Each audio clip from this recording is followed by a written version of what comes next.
অগ্রহায়ণের শেষ দিকে শীতে কাঁপছে রাজধানী সহ সারা দেশ। কনকনে ঠান্ডায় জবুথবু উত্তরের জনপদ। এরই মধ্যে পঞ্চগড়ের তেঁতুলিয়ায় তাপমাত্রা নেমেছে ৮.৪ ডিগ্রিতে। আগামী কয়েকদিন তাপমাত্রা আরও কমতে পারে। এর মধ্যে শৈত্যপ্রবাহেরও আভাস দিয়েছে আবহাওয়া অধিদপ্তর। পাহাড়ের হিমেল হাওয়ায় কনকনে শীত, জর্জরিত পঞ্চগড়ের জনজীবন। পৌষের আগেই তেঁতুলিয়ায় তাপমাত্রা নেমেছে ৮.৪ ডিগ্রি সেলসিয়াসে। কয়েকদিন ধরে উত্তরের এই জেলায় সন্ধ্যার পর শীতের প্রকোপ একটু বেশি থাকছে।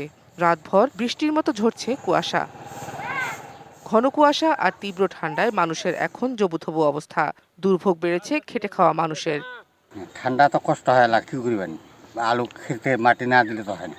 হাত পা মানে ঠান্ডা ঠান্ডা এবারে হাত পা কোকড়া হয়ে যায়, বতসামতো হয়ে যায়। পঞ্চগড়ের ওপর দিয়ে বয়ে যাওয়া এই মৃদু শৈত্যপ্রবাহ থাকতে পারে আরও ২-৩ দিন। এই জেলার উপর দিয়ে আজ থেকে মৃদু শৈত্যপ্রবাহ চলমান রয়েছে এবং এই মৃদু শৈত্যপ্রবাহটি আগামী ২ থেকে ৩ দিন অব্যাহত থাকতে পারে। উত্তরের আরেক জেলা কুড়িগ্রামে কুয়াশা বাড়ছে সন্ধ্যার পর থেকেই। পথঘাট ঢাকা থাকছে পরদিন সকাল পর্যন্ত।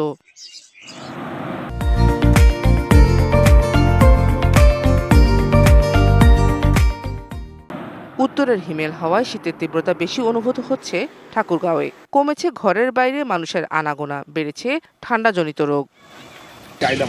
দেশের দক্ষিণ পশ্চিমাঞ্চলের জেলা চুয়াডাঙ্গায় তাপমাত্রার পারদ প্রতিদিনই নিচের দিকে নামছে। শুক্রবার সকালে সর্বনিম্ন তাপমাত্রা রেকর্ড করা হয় ৯.৮ ডিগ্রি সেলসিয়াস। বেড়েছে কুয়াশাও। প্রয়োজন ছাড়া ঘরের বাইরে বের হচ্ছে না অনেকে।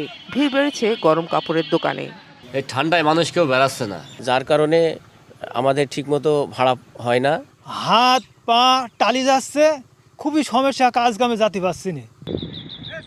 ঝালকাঠিতে বেড়েছে শীতের প্রকোপ। শীত জেঁকে বসেছে দ্বীপ জেলা ভোলাতেও।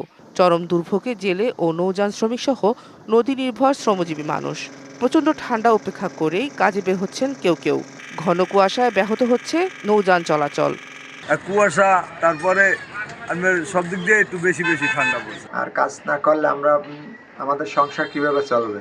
আমাকে তো চলা নিয়ে নামতে হয়, পেটের দায়, তাহলে আমরা অনুপায়। আবহাওয়া অধিদপ্তর জানিয়েছে পঞ্চগড়, রাজশাহী, চুয়াডাঙ্গার ওপর দিয়ে মৃদু শৈত্যপ্রবাহ বয়ে যাচ্ছে।